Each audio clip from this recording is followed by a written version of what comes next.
बातमी आहे operation tiger संदर्भातली।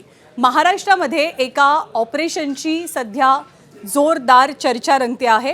राजकीय वर्तुळातनं ही चर्चा होत असताना ऑपरेशन नेमकं कोणाचं होणार, कारण जेव्हा जेव्हा ऑपरेशन टायगरची चर्चा होते तेव्हा तेव्हा ठाकरेंचे खासदार फुटणार का ही बातमी अधिक चर्चेत येते। पण या वेळेला ऑपरेशन टायगर राबवलं जाणार आहे, पण ते काँग्रेसच्या खासदारांसोबत अशी चर्चा जोर धरते आहे।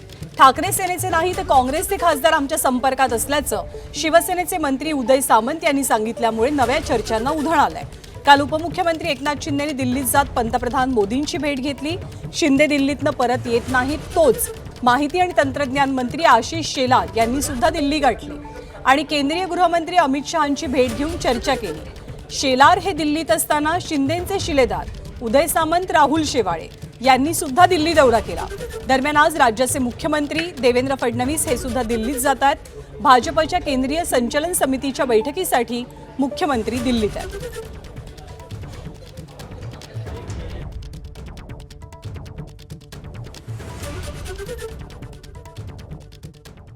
नाही, मला ठाकरेंच्या किंवा युबीटीच्या शिवसेनेच्या खासदारांबद्दल मला माहीत नाही, पण काँग्रेसचे अनेक लोक आमच्या संपर्कामध्ये आहेत खासदार। त्याच्याबद्दल असं म्हणजे काय लपून ठेवण्यामध्ये काय अर्थ नाही। नाही, मला ठाकरेंच्या किंवा युबीटीच्या शिवसेनेच्या खासदारांबद्दल मला माहीत नाही, पण काँग्रेसचे अनेक लोक आमच्या संपर्कामध्ये आहेत खासदार। त्याच्याबद्दल असं म्हणजे काय लपून ठेवण्यामध्ये काय अर्थ नाही।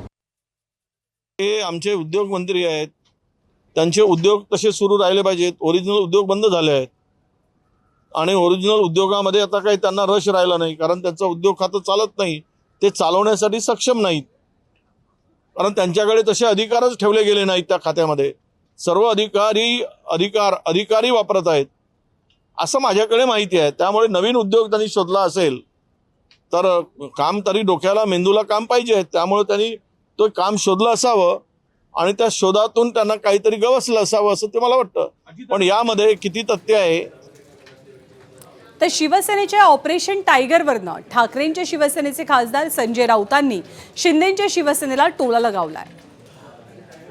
शहा आणि मोदींनी या सगळ्या लोकांची मांजरं केलेली आहेत। त्यांच्याच गटामध्ये ऑपरेशनचं काम सुरू आहे एका वेगळ्या गटाकडून, आणि त्याही ऑपरेशनची सूत्र दिल्लीतून हलत आहेत। कोणाचंही नाव घेण्याचा मला अधिकार नाही किंवा कोणावरती चिखलफेक करणं, आरोप करणं हे योग्य नाही अशा प्रकारे राजकीयदृष्ट्या।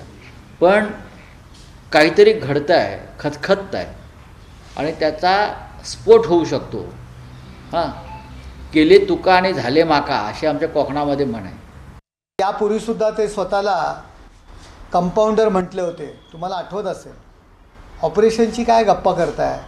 कंपाऊंडरला ऑपरेशन थिएटरमध्ये प्रवेश नसतो, त्याला फक्त प्रिस्क्रिप्शन दिल्यानंतर गोळ्या देण्याचा अधिकार असतो। त्यामुळे ऑपरेशन वगैरे ह्या गप्पा त्यांनी करू नये। एकनाथ शिंदेसाहेब टायगरसारखेच आहेत, टायगरसारखी भूमिका त्यांनी बजावलेली आहे। वाघाचं कातडं घालून जगत नाही आहेत, तो ओरिजिनल वाघ आहेत।